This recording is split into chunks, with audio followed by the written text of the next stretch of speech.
नमस्कार, स्वागत है आपका। अभिनंदन स्वीकार करें जितेंद्र त्रिपाठी का। दोस्तों, आज पूरा देश राममय है। पूरे देश में इस बात का हर्षोल्लास है कि भगवान राम का मंदिर जो है वो लगभग बनकर तैयार होने को है और 22 जनवरी को प्रधानमंत्री श्री मोदी की उपस्थिति में उस मंदिर में प्राण प्रतिष्ठा होने जा रही है और पूरा लगभग पूरा देश जो है सजा हुआ है। और यूं समझिए कि 22 जनवरी को एक तरह से देशवासी एक बार फिर से दिवाली मनाने वाले हैं। हम चर्चा कर रहे हैं उन भगवान राम की जो कण कण में है, जो क्षण क्षण में है, जो मन मन में है और जो जन जन में है। तो आइए, आपने जैसे अभी सुना कि हरि अनंत हरि कथा अनंता और कहीं सुनई बहुविध सब संता। तो हरि की कथा अगर अनंत है, भगवान राम की कथा अगर अनंत है, तो उनके लिए जो मंदिर बन रहा है, जिस मंदिर का निर्माण हो रहा है, उस मंदिर की भी कथा एक तरह से अनंत है और बहुत पुराने समय से चली आ रही है इस मंदिर की कथा और कहानी। और जब ये बन के तैयार हो जाएगा तो निश्चित रूप से इसकी कथा आगे भी अनंत ही होने वाली है। और मेरी ईश्वर से प्रार्थना है, भगवान राम से प्रार्थना है कि मंदिर बनने के उपरांत जैसा उनका आशीर्वाद हमारे ऊपर बना रहता है और बना रहा है, वैसे ही उनका आशीर्वाद हम सब देशवासियों पर बना रहे। फिर वो चाहे किसी भी धर्म के हों, किसी भी जाति के हों, किसी भी कुल के हों, कहीं भी रहते हों, किसी भी प्रांत के हों। चलिए, भगवान राम की कथा से और उनके जो मंदिर उनके लिए बन रहा है उसकी कथा से आपको मैं परिचित कराता हूँ। इस वीडियो में, इस प्रेजेंटेशन में मैं आपको बताऊंगा कि कैसे मंदिर बन रहा है, क्या उसकी टेक्नोलॉजी है, क्या उसके मटेरियल्स हैं, क्या उसका डिजाइन है, कितना वो भव्य है, कितना विहंगम उसका दृश्य है।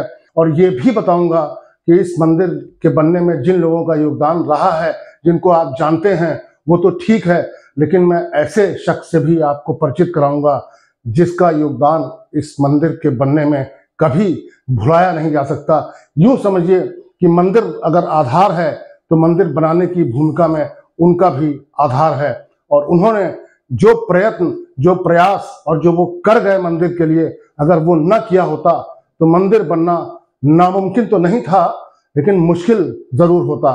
तो आइए इस सफर पर चलते हैं और आपको बहुत रोचक और बहुत जानकारी भरे इस सफर पे मैं लिए चलता हूं। ये रहा भगवान राम का भव्य मंदिर जो वहां अयोध्या में बनेगा। तो ये ऐसा दिखेगा। अभी लगभग इतना मंदिर तैयार हो चुका है और इसी में गर्भगृह उसका एक हिस्सा बन के तैयार हो चुका है और इसी में जो भगवान की मूर्ति है उसी में प्राण प्रतिष्ठा होनी है। दोस्तों, इसकी कहानी जो है ये शुरू होती है क्यों भगवान राम अयोध्या में पैदा हुए और क्यों भगवान राम अयोध्या में ही पैदा हुए। और इसके पीछे की जो कथा है, जो हमारे पुराणों में लिखी गई है, उससे मैं आपको परिचित कराता हूं। यह आपने, मुझे पूरा विश्वास है कि सुनी नहीं होगी और मैं सबूत समेत प्रूफ के साथ इस तथ्य को आपके सामने ला रहा हूं। ये सरकार की एक साइट है, वेबसाइट, उससे मैंने ये इस कथा को लिया है। और भी बहुत सारी साइटें हैं, लेकिन चूंकि ये सरकार की साइट है तो ये ज्यादा प्रामाणिक है और ज्यादा विश्वसनीय है। कुछ ऐसी कहानी है कि आज से हजारों साल पहले, अभी तक हम सुनते आए हैं कि जो पहला मानव और पहली जो महिला थी वो एडम एंड ईव हुआ करते थे। तो उसी तरह हमारे सनातन धर्म में, हिंदू धर्म में ऐसी मान्यता है कि हमारे धर्म में जो पहले मानव थे उनका नाम था मनु और जो पहली महिला थी उनका नाम था शत्रुपा। दोस्तों, ये जो मनु और शत्रुपा है, इनका जन्म नहीं हुआ था, ये स्वयंभू थे। इनको ब्रह्मा जी ने प्रकट किया था अपने अंगों से।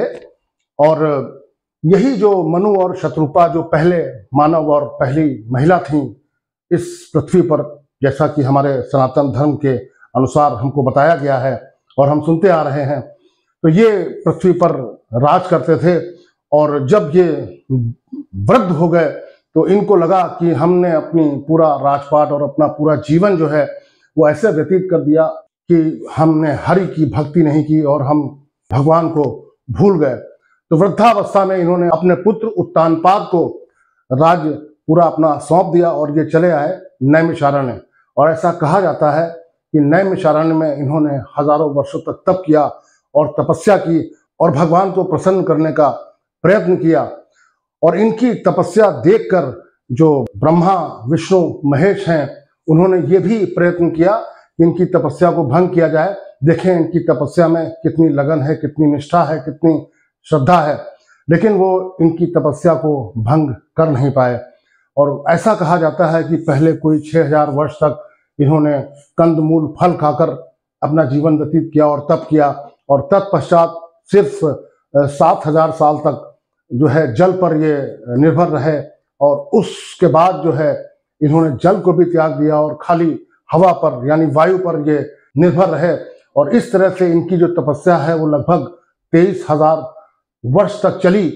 और जिस मंत्र का 23,000 वर्ष तक ये लोग जाप करते रहे, यानी मनु और शत्रुपा, वो मंत्र है ओम नमो भगवते वासुदेवाय। इस मंत्र को द्वादशाक्षर मंत्र कहा जाता है, यानी 12 अक्षरों वाला मंत्र। और उसके बाद प्रभु जो है इन पे प्रसन्न हो गए और उन्होंने अपने दर्शन दिए कि बताइए आपने इतने कठोर तप से मेरा मन मोह लिया है, आपको क्या आशा है मुझसे, क्या वरदान चाहिए मुझसे। तो शत्रुपा और मनु हरि को देखकर बड़े प्रसन्न हुए और उन्होंने वरदान मांगा कि प्रभु मुझे आप जैसा पुत्र चाहिए, और ऐसा अगर हो जाए तो हमारा तो जीवन सफल ही हो जाएगा। श्री हरि ने कहा कि मेरे जैसा पुत्र तो मैं ही हो सकता हूँ, कोई और नहीं। तो अगर आपको मेरे जैसा पुत्र चाहिए तो ठीक है, मैं आपको ये वरदान देता हूँ कि आज से इतने वर्षों बाद आपके घर में मेरे जैसा ही पुत्र जन्म लेगा। ये दोस्तों जो बातचीत हो रही थी, ये पूरी कहानी है, आधार है उस बात का, भगवान राम का जन्म जो है वो अयोध्या में हुआ। यही जो मनु थे ये हजारों वर्षों बाद अयोध्या में दशरथ बने, इक्ष्वाकु वंश के राजा बने। यही जो शत्रुपा है इन्होंने माता कौशल्या के रूप में जन्म लिया, और फिर राजा दशरथ और माँ कौशल्या के यहाँ जैसा कि हरि ने इनको वरदान दिया था, तो इन्हीं के घर में भगवान राम के रूप में वो श्री हरि जो है उन्होंने जन्म लिया। ये कहानी है भगवान राम के अयोध्या में जन्म लेने की, यानी कि हजारों वर्ष पहले ये तय हो चुका था नैमिषारण्य की पावन भूमि पर कि कभी अयोध्या में भगवान राम का जन्म होगा। ये छोटी सी कहानी थी, मुझे लगा कि आपको रोचक लगी होगी, और इसके बहुत सारे प्रमाण हैं, इसके बहुत सारे ऐसे कागजात हैं कि मैं आपको दिखा सकता हूँ। ये दैनिक जागरण एक बड़ा विश्वसनीय अखबार है। मनु शत्रुपा को मिला वरदान, हुआ श्री राम का अवतार। तो इसके पीछे की कहानी यही है।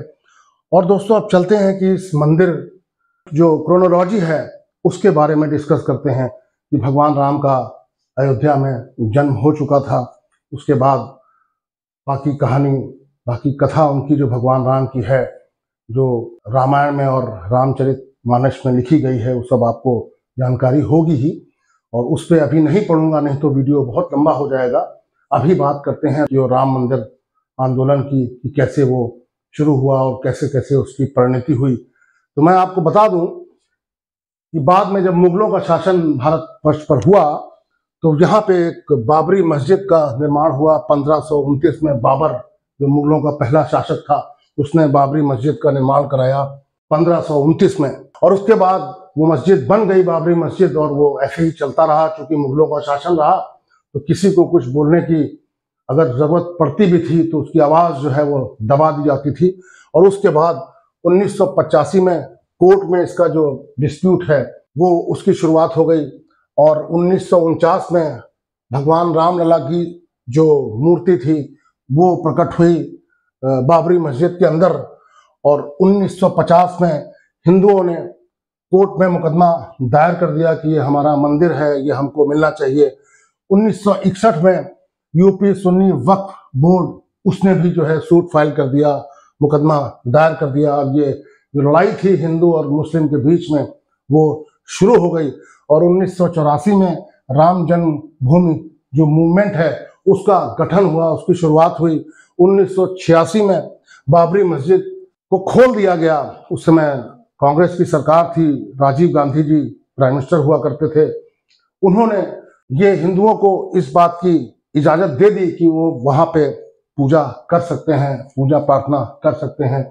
और 1989 में राजीव गांधी ने वीएचपी को, विश्व हिंदू परिषद को, इस बात की इजाजत दे दी कि वहां पर एक फाउंडेशन स्टोन, एक आधारशिला रखी जा सकती है मंदिर बनाने के लिए।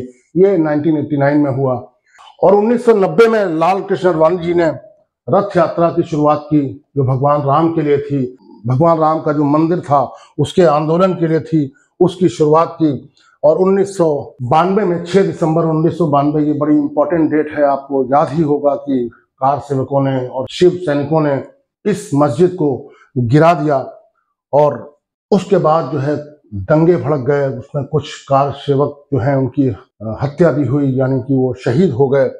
और उसके बाद 1993 में कुछ सर्टेन एरियाज में जो एक्विजिशन था, जो अधिग्रहण था जमीन का, उसको परमिशन दे दी गई। इसको दोस्तों जरूर याद रखिएगा, मैं अभी आगे आपको बताऊंगा। ये आपको किसी ने भी नहीं बताया होगा, किसी चैनल पर, किसी अखबार में। अब तो क्या, चूंकि ये बात बहुत पुरानी हो गई है, 1993 की बात है, 30 साल हो गए हैं। एक्विजिशन, अधिग्रहण, जो वो जमीन का अधिग्रहण था, उसके बारे में जो आदेश था वो पारित हुआ। और एससी ने 1994 में, ये जो 1993 का जो एक्ट था जिससे भूमि अधिग्रहण की जो आदेश था सरकार का, उसको सुप्रीम कोर्ट ने अपहोल्ड कर दिया, उसको कहा कि बिल्कुल सही है। 2002 में इलाहाबाद हाई कोर्ट इसकी जो सुनवाई है वो करता है। और फिर 2010 में इलाहाबाद हाई कोर्ट जो है वो बांट देता है, जो लैंड होती है 2.77 एकड़, जो सबसे इंपॉर्टेंट टुकड़ा है जमीन का, उसको 3 भाग में बांट देता है, सुन्नी वक्फ बोर्ड को, निर्मोही अखाड़ा को और रामलला को। और 2011 में सुप्रीम कोर्ट है वो इसकी जो रूलिंग है इलाहाबाद हाई कोर्ट की, उसको स्टे कर देता है। और फाइनली ये मुकदमा चलता रहता है। 2017 में दोबारा जो है सुप्रीम कोर्ट ने इस सुनवाई को दोबारा शुरू किया। फिर जब ये सुनवाई हुई तो 9 नवंबर 2019 को सुप्रीम कोर्ट का ये फैसला आया कि ये जमीन जो है हिंदुओं को दे दी जाए। ये भूमि जो राम मंदिर के लिए है वो हिंदुओं के लिए सुप्रीम कोर्ट ने ऐसा आदेश कर दिया कि हिंदुओं को ही मिलेगी। 5 अगस्त 2020 को इस भव्य मंदिर की, जो भगवान राम के लिए बनना था, भगवान राम जहां स्थापित होंगे उनकी प्रतिमा, उसका जो फाउंडेशन स्टोन है वो 5 अगस्त 2020 को ये रखा गया। तो ये थी इसकी अभी तक की पूरी कहानी। मंदिर जो है कैसे बाबरी मस्जिद बनी और फिर कैसे कैसे हिंदुओं ने उस पर क्लेम किया, फिर कैसे मुस्लिम्स ने उसके खिलाफ अपना मुकदमा जो है दायर किया। खैर, इतना सब होने के बाद जब ये हो गया तो मंदिर निर्माण जो है वो शुरू होना ही था, तो मंदिर निर्माण शुरू हो गया। अब जो है मंदिर में जो प्राण प्रतिष्ठा होनी है वो 22 जनवरी, जैसा कि मैंने आपको बताया। मैं आपको ये कुछ दृश्य दिखाना चाहता हूँ। ये उसी समय के हैं, 6 दिसंबर 1992। उस समय कल्याण सिंह की सरकार हुआ करती थी, कल्याण सिंह जी मुख्यमंत्री थे, भाजपा की सरकार थी यहाँ। ये उस समय के हैं जब ये जो हिंदुओं ने बाबरी मस्जिद का ढांचा जो है उसको जमींदोज कर दिया था। और ये भी कुछ तस्वीरें उसी समय की हैं कि शायद आपकी याद, जो उस समय जो लोग रहे होंगे, उनकी याद इन तस्वीरों को देखकर ताज़ा हो जाएगी। और ये फिर वही जब 9 नवंबर 2019 को फैसला आया तो ये खुशी की लहर हिंदुओं में दौड़ गई। तो ये वो चेहरे हैं जिन्होंने इस राम जन्मभूमि के लिए, राम भगवान के मंदिर के लिए अपना जीवन खपा दिया। और इन्होंने इतनी मेहनत की इस आंदोलन के लिए कि आज इन्हीं के अथक परिश्रम और इन्हीं की जो मेहनत थी, उसके बाद जो है राम मंदिर का ये स्वरूप हमें देखने को मिल रहा है। इसमें सबसे ऊपर तो लाल कृष्ण आडवाणी जी का नाम है, जिन्होंने रथ यात्रा निकाली थी और काफ़ी लोगों को अपने साथ जोड़ा था, इस विचारधारा को जिंदा किया था कि भगवान राम का मंदिर बनना चाहिए। ये अशोक सिंघल हैं, उस समय के विश्व हिंदू परिषद के जो प्रेसिडेंट थे, अध्यक्ष हुआ करते थे। आदरणीय मुरली मनोहर जोशी जी हैं, उमा भारती जी हैं, प्रवीण तोगड़िया जी हैं, विष्णु हरि डालमिया जी हैं, कल्याण सिंह उस समय के जो मुख्यमंत्री हैं, अब तो ये जीवित नहीं हैं। इनको भी बड़ा, इनकी आत्मा को शांति मिल रही होगी कि आज मंदिर बनने को है। विनय कटियार ने बड़ा अच्छा रोल किया प्ले किया था। ये उस समय बजरंग दल के अध्यक्ष हुआ करते थे। ये साध्वी ऋतंभरा हैं। इन्होंने अपने तेज तर्रार भाषणों से जनता के बीच में अपनी जगह बनाई थी और जनता को एक करने का काम किया था कि इस मूवमेंट में आप लोग सब एक हो जाइए और अपनी आवाज को बुलंद करिए। और ये सबसे आखिर में मैं जिनका नाम ले रहा हूं, ये है स्वर्गीय ब्रह्मदत्त द्विवेदी जी। दोस्तों, इन सब के योगदान के बारे में आपको पता है। ये सब नेशनल फिगर्स हैं, राष्ट्रीय चेहरे हैं, पूरे राष्ट्र में इनकी पहचान है कि ये राम मंदिर आंदोलन से जुड़े रहे। मैं आज इनकी बात आपको बताऊंगा। जो मैंने अभी थोड़ी देर पहले कहा था कि जो 1993 में जो एक्विजिशन का जो आदेश सरकार ने दिया था, लगभग इन्हीं की कलम के द्वारा वो जो आदेश है वो पारित हुआ था। मैं अभी इनके बारे में और आपको डिटेल में बताऊंगा, क्योंकि इन सब के बारे में आपको जानकारी होगी। और मुझे लगता है कि जिन लोगों को हमने आज भुला दिया है, जो आज जिनका नाम नेपथ्य में है, उसको सामने लाना चाहिए। क्योंकि धर्म न दूसर सत्य समाना, आगम निगम पुराण बखाना। मेरा ये मानना है कि सत्य से बड़ा कोई धर्म नहीं है, और आज मैं वही सत्य आपके सामने लाने जा रहा हूं। ब्रह्मदत्त जी ने जो योगदान दिया था, ये विकिपीडिया पे आप जाएंगे तो इनके बारे में मिल जाएगा। इनकी बाद में तो 1997 में 9 और 10 फरवरी के बीच की जो रात होती है, इनकी हत्या हो गई थी। और इन्होंने इस राम मंदिर के लिए बहुत अपना योगदान दिया था। खाना पीना छोड़ दिया था, खाली फल पर रहते थे, फल का सेवन करते थे और उससे अपनी जो जीवन है उसी पे, खाने पीने के नाम पर सिर्फ फल फ्रूट थे, उसी पे इनका जीवन जो है चलता था। अटल बिहारी वाजपेयी जी के बहुत ही नजदीकी थे, एक तरह से कहें कि उनकी आंख के तारे थे। और मायावती जी को गेस्ट हाउस कांड में इन्होंने ही बचाया था, और मायावती जी भी इनका बड़ा सम्मान करती हैं। और ये न्यूज़ है उस समय की, देखिए इतना बड़ा न्यूज़पेपर है जनसत्ता, और इसमें मायावती जी के बारे में कहा है कि वो इनको मुख्यमंत्री के रूप में देखना चाहती थी, बट नहीं हो पाया।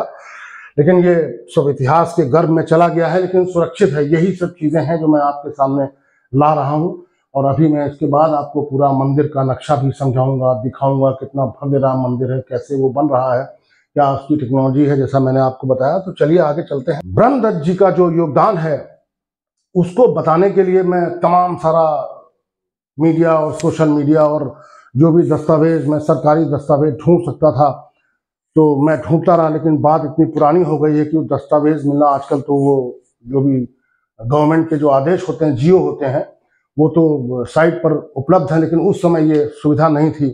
तो मैंने बड़ी कोशिश की और मैंने काफी मेहनत से, उस समय जब ये मंत्री थे तो इनके साथ जो इनके पीए थे श्री केबी त्रिपाठी जी, और इनके साथ जो इनके पीआरओ थे श्री दिनेश मिश्रा जी, मैं उनका एक इंटरव्यू मैंने सोचा कि लिया जाए, उनका साक्षात्कार लिया जाए। और उस समय की जो भी उनका ट्रस्ट था या न्यास था, उनकी तरफ से ब्रह्मदत्त जी वकील भी थे। और जो पहला वहां भूमि पूजन हुआ था, जब ये जमीन जब ये भूमि का टुकड़ा जो है वो दिया गया था राम मंदिर ट्रस्ट को, उसका जो पहला भूमि पूजन हुआ था वो ब्रह्मदत्त द्विवेदी जी उसमें उपस्थित थे, और सारे माननीय संत भी उपस्थित थे वहां। लेकिन ब्रह्मदत्त जी की ये भूमिका थी कि ऑफिशियली ये उसके वकील भी थे।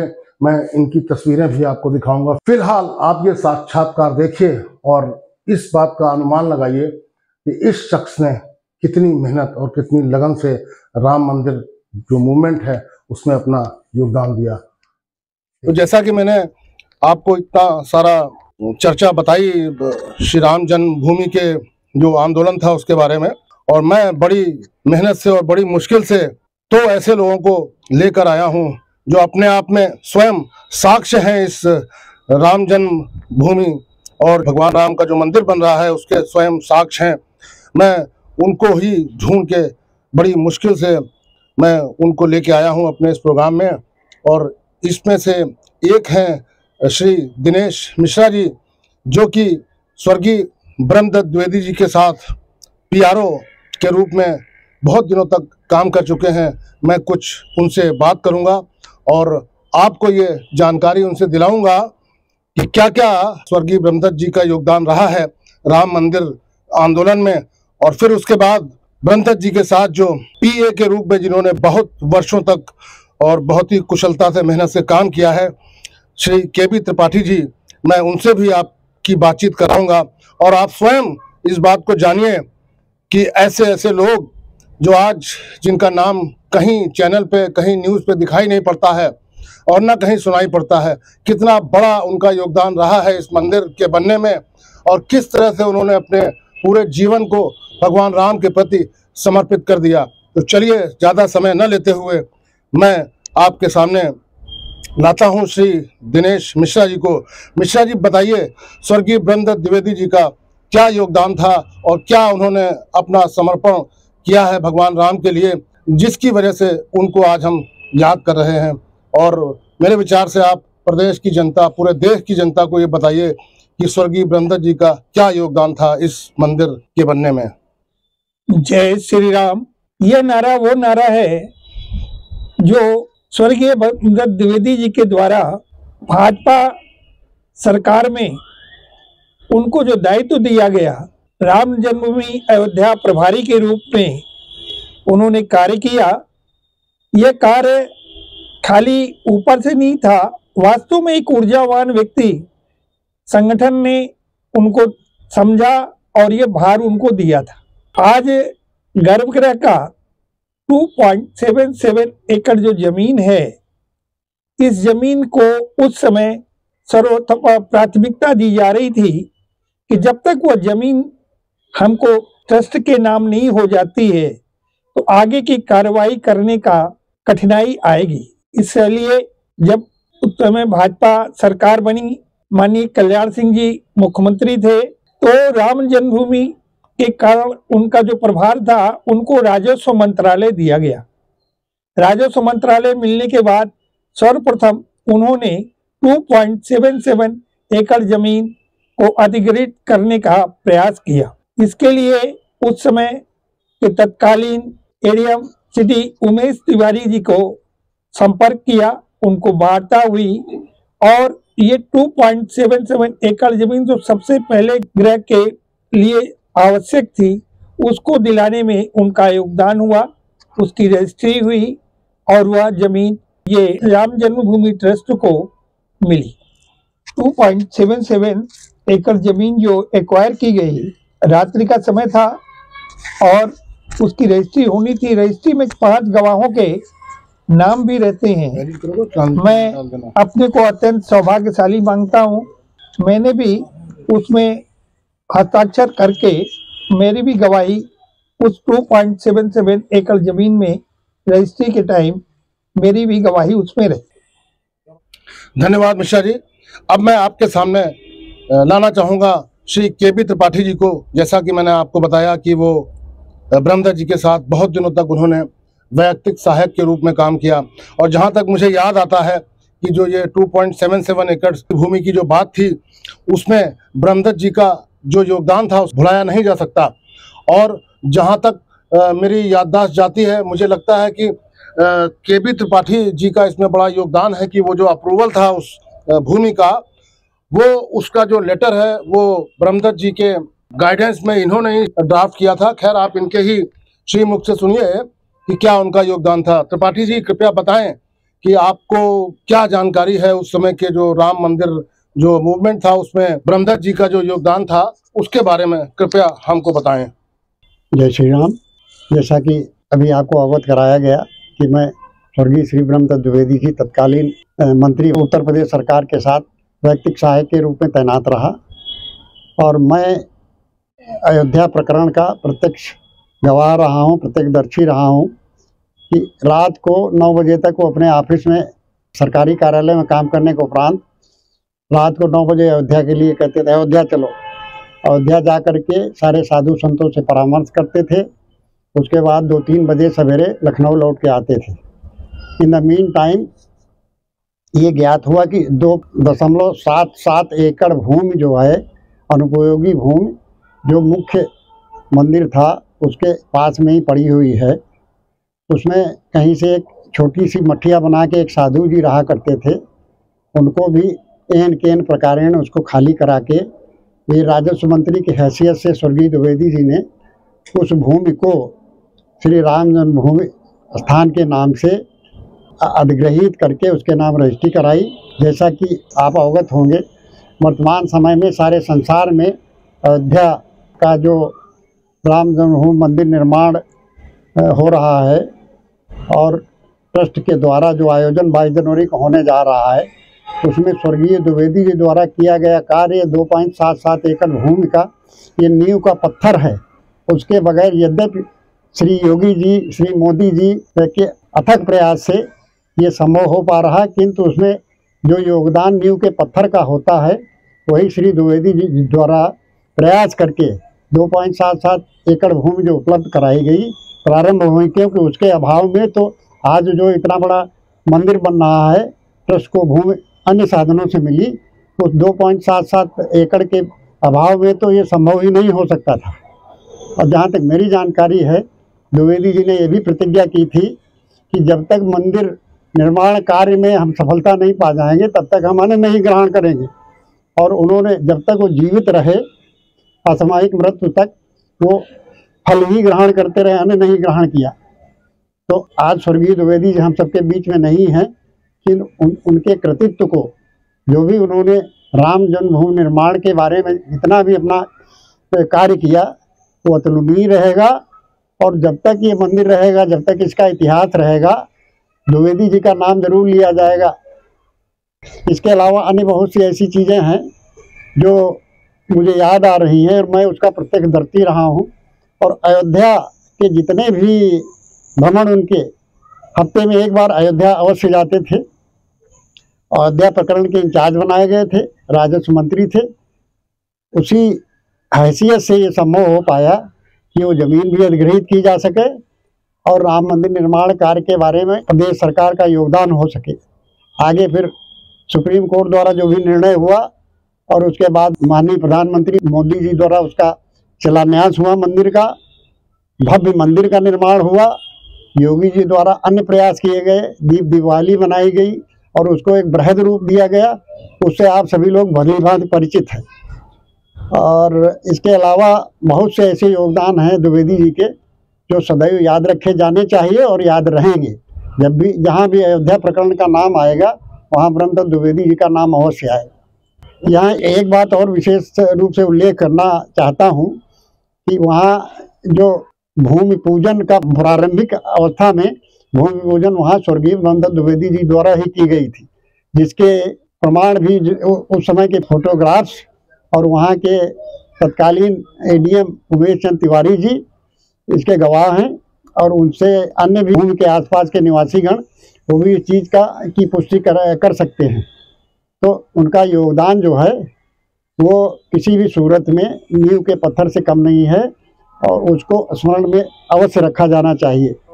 यहाँ पर एक बात का और उल्लेख करना आवश्यक समझ रहा हूँ कि जो राम जन्मभूमि विवाद के मुख्य पैरवीकर्ता थे रामचंद्र परमहंस दास जी, उनसे स्वर्गीय ब्रह्मदत्त द्विवेदी जी के बहुत ही मधुर संबंध थे। उनका बड़ा स्नेह करते थे। सप्ताह में एक बार अवश्य जाते थे अयोध्या द्विवेदी जी, वहाँ के अयोध्या के इंचार्ज होने के नाते। तो मणिराम छावनी में ही सारी मीटिंग्स हुआ करती थी और जितने भी उत्तरदायी साधु संत हुआ करते थे इस राम जन्मभूमि से संबंधित, उनकी सबकी मीटिंग करके देर रात लखनऊ लौटा करते थे। उसी बीच में वहाँ के मुख्य पुजारी थे लालदास जी, उनका कुछ साधु संतों के बीच में अनबन हो गई। तो स्वर्गीय द्विवेदी जी के प्रयास से ही फिर जो वर्तमान मुख्य पुजारी हैं उनकी तैनाती हुई थी और आज भी वो यथावत रामचंद्र भगवान की सेवा कर रहे हैं। तो देखा आपने दोस्तों, मुझे लगता है कि हम लोग जिस शख्स के योगदान को भूल रहे थे, जो नेपथ्य में चला गया था, उसको मैं आज निकाल के आपके सामने लाया हूं और एक ऐसी बात से आपको अवगत कराया है जिससे निश्चित रूप से आप अनभिज्ञ थे। तो आइए अब चलते हैं, मंदिर की चर्चा करते हैं। जो अपना मंदिर, भव्य राम मंदिर जो बन रहा है, ये नागर शैली का मंदिर है। अब ये नागर शैली क्या होती है? नागर शैली जो है वो कोई इतना खास गूढ़ शब्द नहीं है, ये नगर से बना हुआ है। मंदिर जब नगर में बनते थे तो उनके नगर के चारों तरफ जो दीवार हुआ करती थी, उसी के अंदर जो मंदिर थे वो उस समय बनते थे। और जाहिर सी बात है कि उस समय के जो राजा महाराजा हुआ करते थे या शासक हुआ करते थे, ज़्यादातर अधिकतर मंदिर जो है उन्हीं की देखरेख में और उन्हीं के द्वारा दिया हुआ जो धन होता था, उपलब्ध कराया हुआ धन होता था, उसी से ये मंदिर बनते थे। और उनका जो मंदिर का जो कॉन्सेप्ट होता था, डिज़ाइन होता था, वो वही राजा की इच्छा के अनुसार ही हुआ करता था। तो ये अपना मंदिर जो बन रहा है, ये नागर शैली का मंदिर है। और नागर शैली जो है ये उत्तर भारत में बहुत ज़्यादा प्रचलित है। और ये लगा के अरावली हिल्स के ऊपर से लेके उड़ीसा तक, मध्य प्रदेश तक, राजस्थान तक और उत्तर प्रदेश और बाकी जो उत्तरी भारत है उसमें ये नागर शैली का जो प्रचलन है वो बहुत ज़्यादा है। नागर शैली का जो विशेष जो आधार है, जो मंदिर जिसको देखकर सारे मंदिर बनाए जाते हैं या बाकी मंदिरों का जो डिज़ाइन है, जो भी उनकी परिकल्पना है, जो उसका आधार है, वो मंदिर है कंदरिया महादेव जी का मंदिर जो खजुराहो में है। मैं अभी उसकी तस्वीर आपको दिखाऊंगा। तो ये जो एक बेसिक कॉन्सेप्ट होता है मंदिर का नागर शैली में, उसमें जो है बस 1, 2 और 3, ये 3 कमरे होते हैं। इनकी हाइट या डिज़ाइन वेरिएबल होती है, अपने हिसाब से आप एडजस्ट कर सकते हैं। देखिए, कुछ मेरे मित्र आर्किटेक्ट भी हैं, जैसे मैं भी आर्किटेक्ट हूँ, तो कुछ ऐसा होता है कि मैं जो शब्द बोलूँगा वो उनको जल्दी से समझ में आ जाएगा, क्योंकि वो इस चीज़ से वाकिफ़ हैं। और जो बाकी लोग हैं जो आर्किटेक्ट नहीं हैं, उनके लिए मैं उनकी, जिससे कि उनको समझ में आ जाए आसानी से, तो मैं ऐसे ऐसे शब्दों का प्रयोग करूँगा कि वो आसानी से आपको भी समझ में आ जाए। ये 3 कमरे बेसिकली, 3 भवन, 3 कक्ष बेसिकली होते हैं।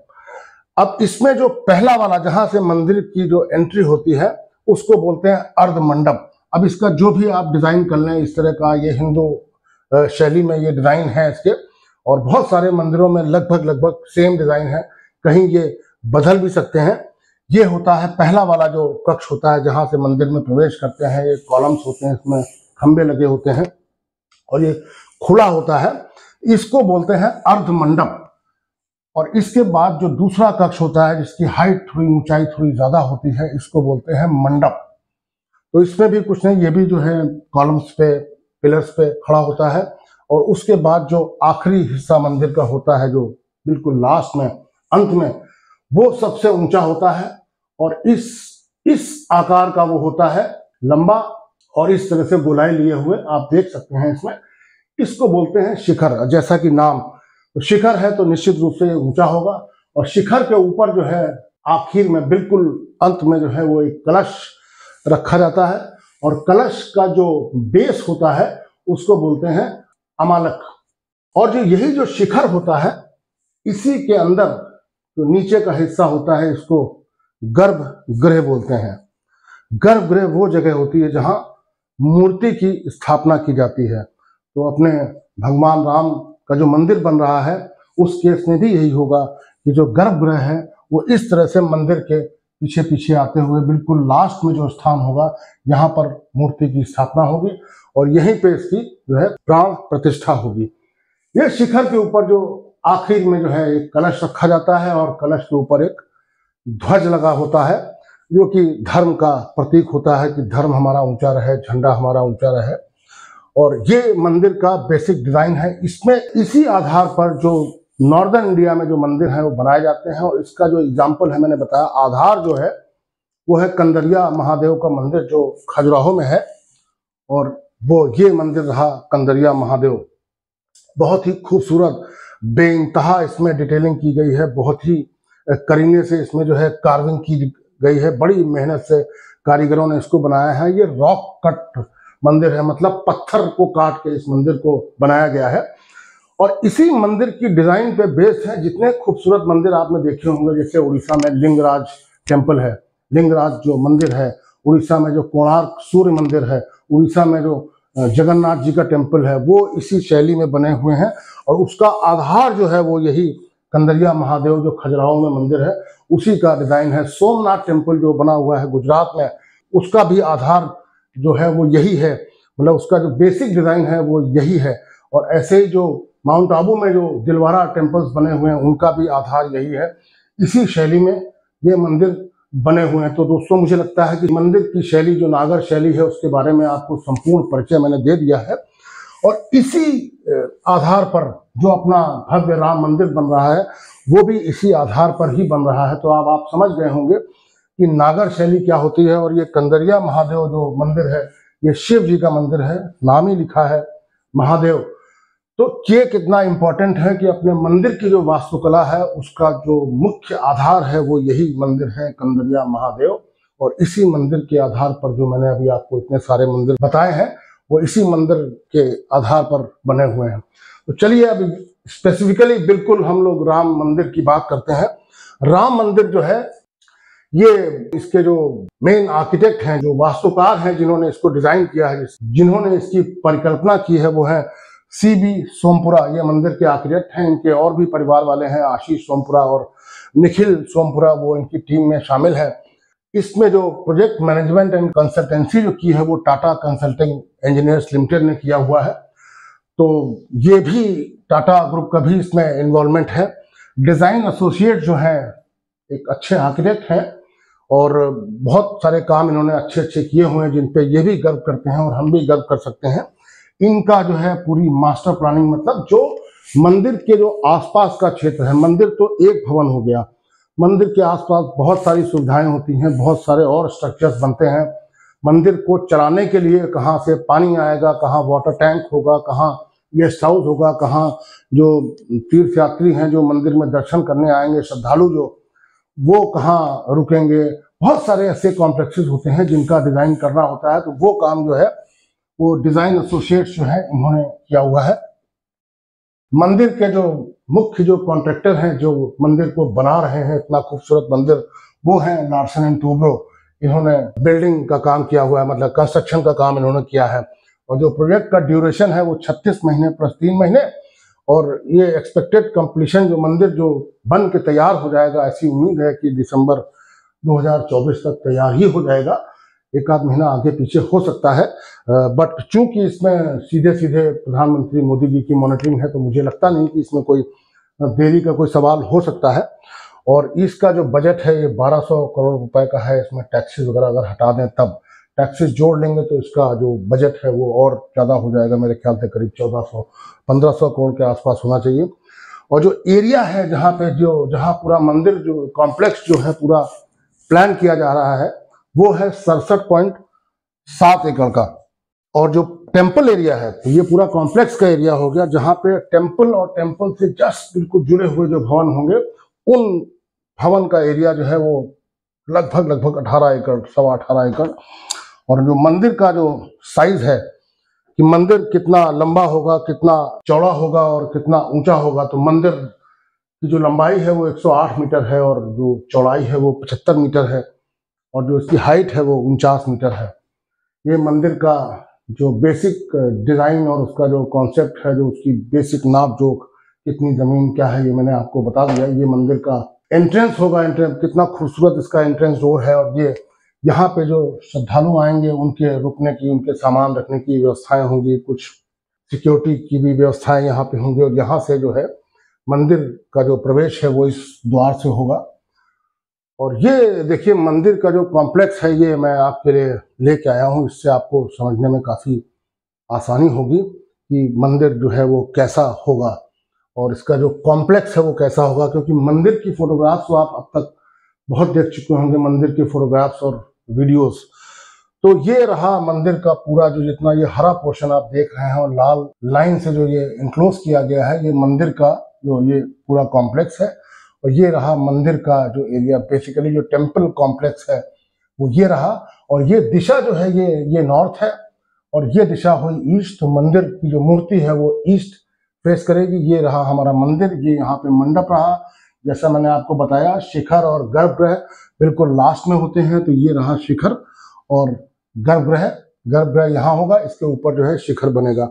अब मंदिर के आसपास बहुत सारी चीजें रिक्वायर्ड है, इतने सारे लोग आएंगे इसको विजिट करने, भगवान का आशीर्वाद लेने, तो उनके टॉयलेट्स की व्यवस्था, उनके खाने पीने की व्यवस्था, तो वही सब चीजें यहाँ पे और सारी बिल्डिंगें यहाँ पे बनी। जैसे ये इनका सीवेज ट्रीटमेंट प्लांट है, यहाँ पे पिलग्रिम्स के लिए टॉयलेट्स की व्यवस्था है, ये VIP गेस्ट हाउस है।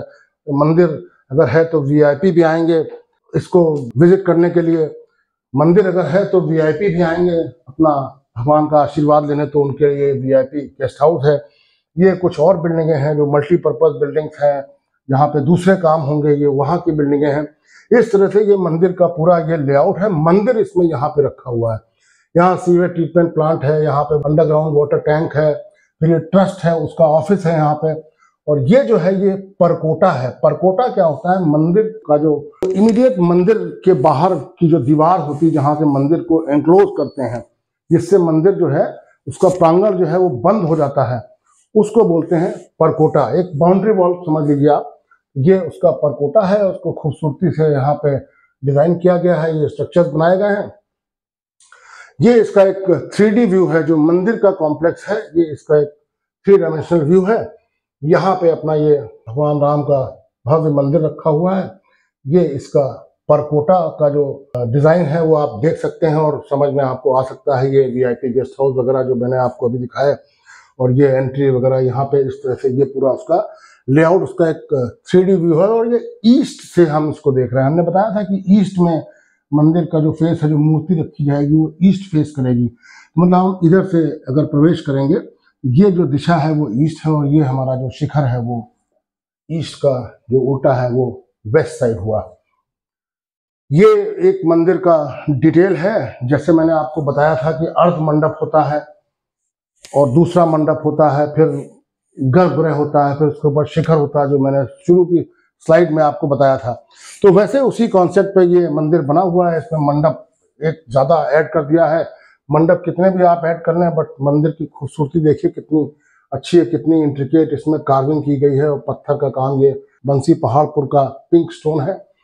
ये मैं आपको फिर यहाँ पे दिखा दूं। जैसे मैंने वहाँ आपको बताया था कि वो अर्ध मंडप था, तो वैसे यहाँ पे जब हम प्रवेश करते हैं तो ये जगाती है। और ये मंडप जो है, ये 3 मंडप इसमें बनाए गए हैं। इसमें ये एक रंग मंडप है, और ये नृत्य मंडप है, ये गूढ़ मंडप है, और ये जो है गर्भगृह वाला जो क्षेत्र है वो ये है। ये 3 मंजिला है। इसके ऊपर हमारा मंदिर का शिखर होगा। ये प्रदक्षिणा पथ है, इसके चारों तरफ घूम सकते हैं हम। ये इसके नीचे, शिखर के नीचे गर्भगृह है, जैसा मैंने आपको बताया था। और ये मंदिर का कलश रखने की जगह है, और कलश के नीचे आमलक था। आमलक मैंने आपको बताया था। और ये देखिए यहाँ पे ध्वज भी आ गया।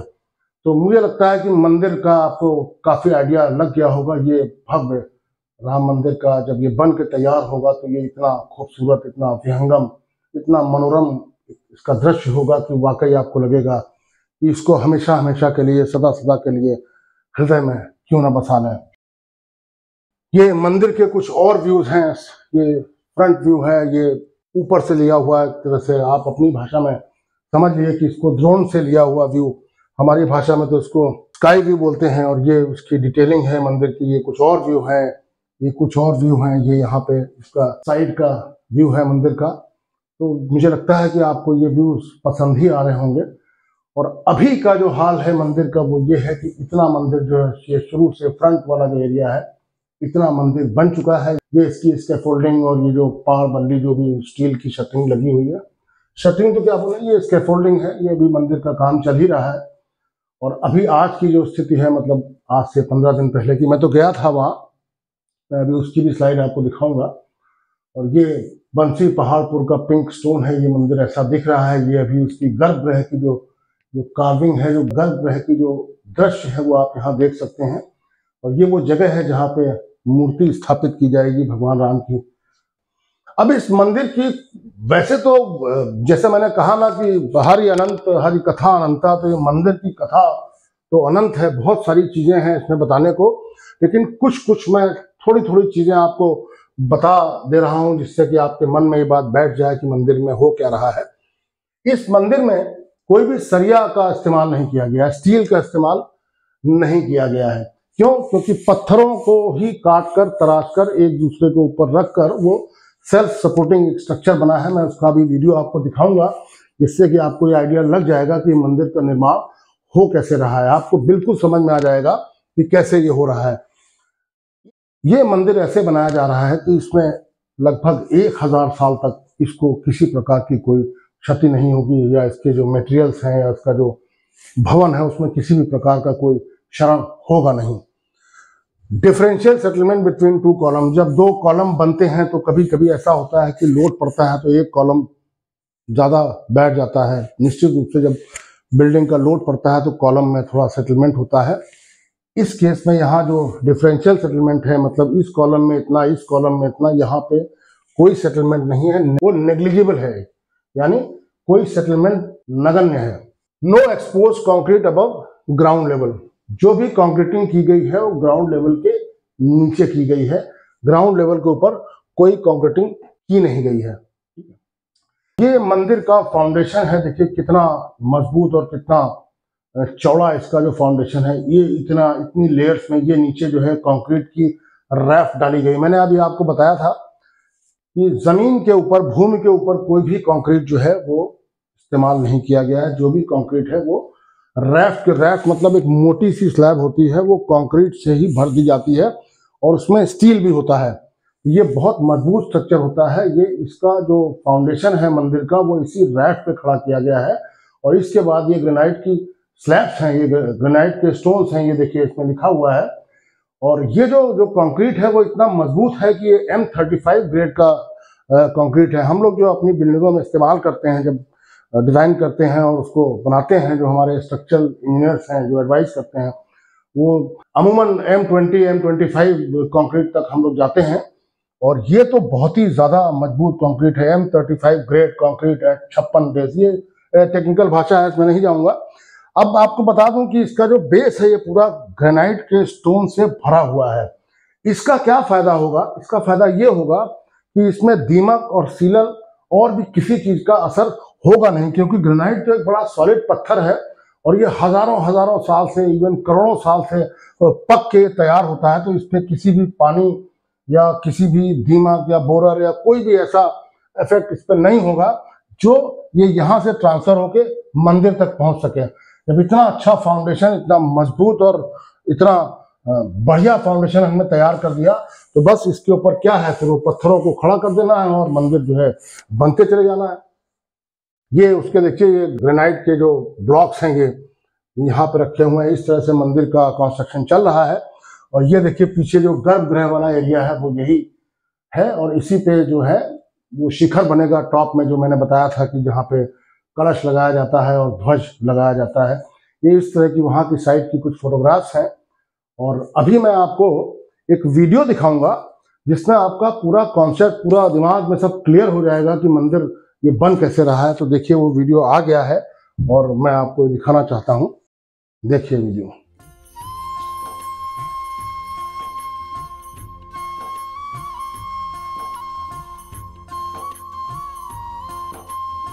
ये इसका एक ग्राफिक एनिमेशन है, ये सचमुच की तस्वीरें नहीं है।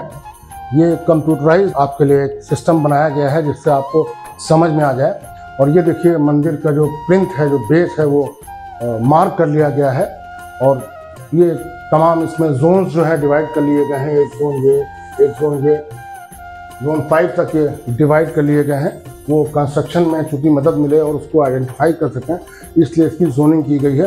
अब देखिए इस पर कैसे, इस पर प्लिंथ जो है वो खड़ा होगा, अभी आपको समझ में आएगा।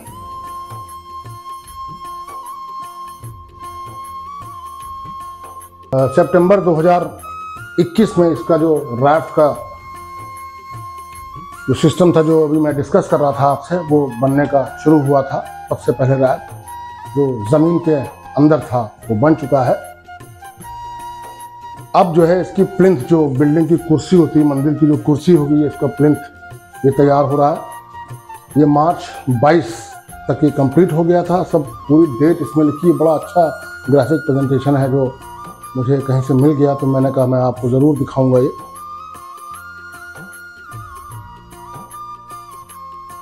इस तरह से देखिए कॉलम जो है पहले से ही बन चुके थे। उनके कॉलम्स के जो डेकोरेटिव कॉलम, उनके विभिन्न हिस्से, उनका बेस, उनका बीच का हिस्सा, उनका जो ऊपर का कैपिटल, जो कॉलम का जो आखिरी हिस्सा ऊपर का होता है उसको कैपिटल बोलते हैं। इस तरह से ये ला के पहले से ही बन के तैयार हो गए थे। जब मैं गया था कार्यशाला में तो मैंने देखा था ये पत्थर बन के तैयार हो रहे थे। इस तरह से ये कॉलम जो है लगाए गए हैं। उसके ऊपर ये बीम्स लगाई गई हैं। बीम के ऊपर फिर जो उसकी स्लैब है वो भी पत्थर की ही होगी। उस पर रेस्ट कराएंगे। देखिए ये इसकी स्लैब्स लगनी शुरू हो गई और ये स्लैब रख दी गई। इस तरह से मंदिर का निर्माण हो रहा है। मुझे लगता है कि ये जो प्रेजेंटेशन, ग्राफिक प्रेजेंटेशन है, इससे आपको सब कुछ समझ में आ रहा होगा। ये इसका ग्राउंड फ्लोर तैयार हो गया, ये इसका फर्स्ट फ्लोर तैयार हो गया, ये इतना हिस्सा इसका जो अगला फ्लोर है, थर्ड फ्लोर, ये तैयार हो गया।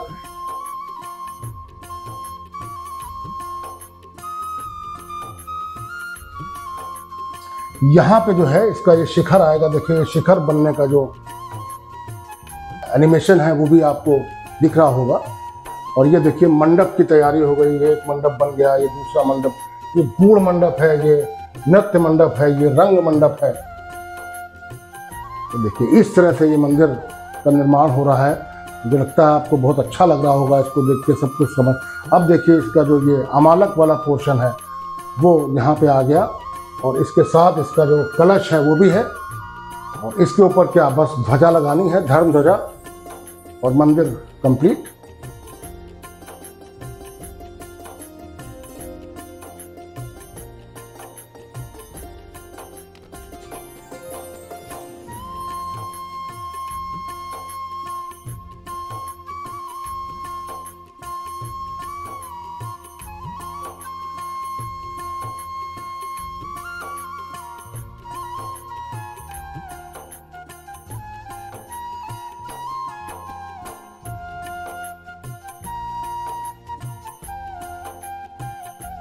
इतनी गजब की कारीगरी और इतनी गजब की कार्विंग, इसकी नक्काशी जो की गई है, वाकई बहुत मेहनत से किया गया है। और ये पिछले 5-6 साल से, 7 साल से ये कार्यक्रम चल रहा है।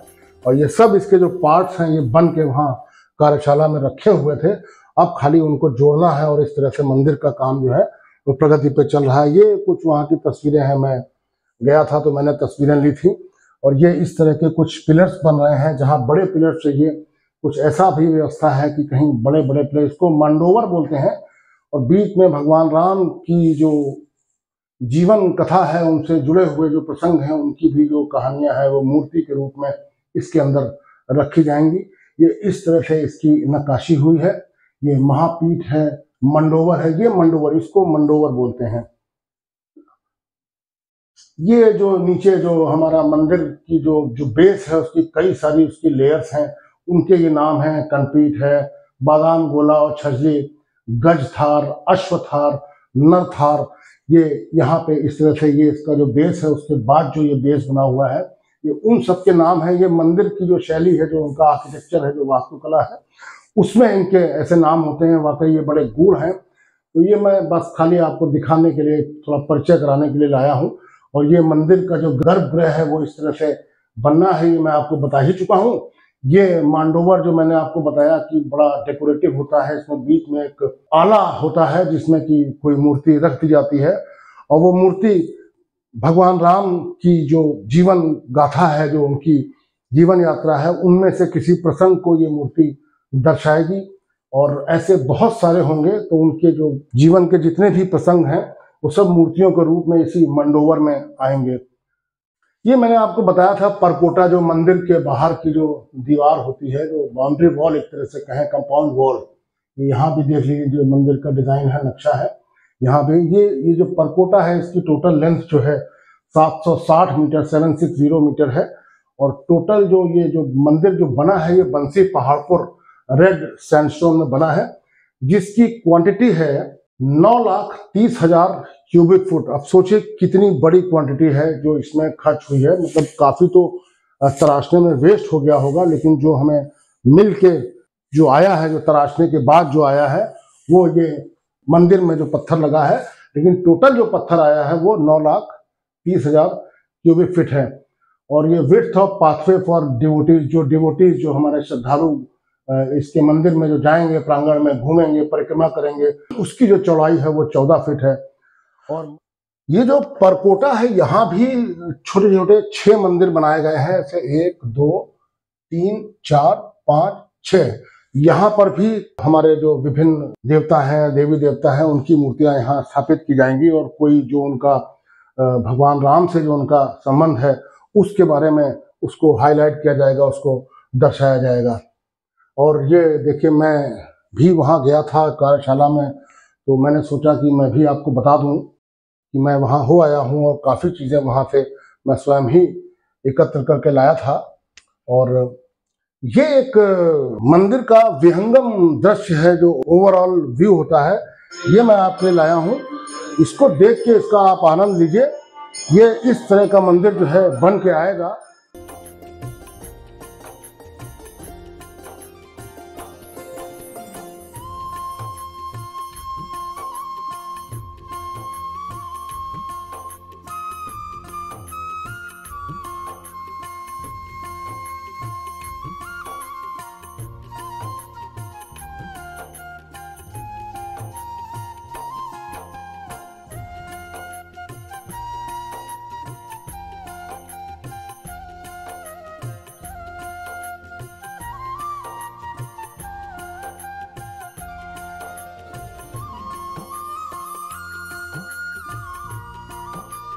तो दोस्तों, देखा आपने कितना खूबसूरत है अपना राम मंदिर, जिसकी परिकल्पना की गई है।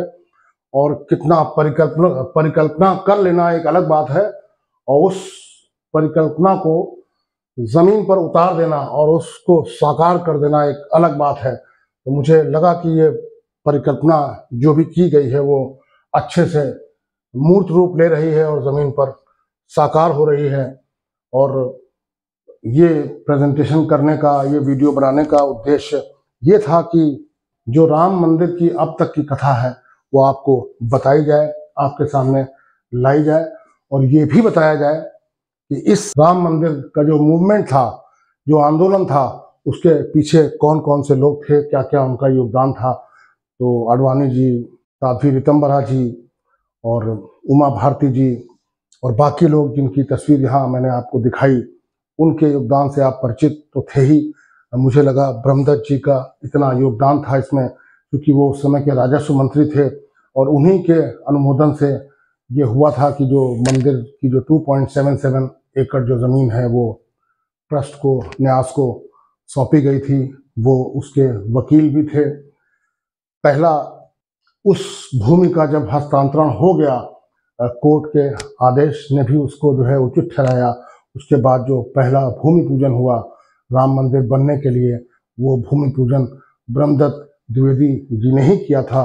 फर्रुखाबाद के लाल, फर्रुखाबाद के सपूत, जिनका यश पूरे उत्तर प्रदेश और उसके बाहर भी छाया रहा, उनके बारे में जब फर्रुखाबाद के लोगों से बात की जाती है, या उत्तर प्रदेश के विभिन्न जिलों में फैले उनके जो समर्थक हैं, उनसे जब बात की जाती है कि क्या समझते हैं आप ब्रह्मदत्त जी के बारे में, तो सिर्फ उनका इतना ही कहना होता है कि विद्यावान गुणी अति चातुर, विद्यावान गुणी अति चातुर, राम काज करिबे को आतुर।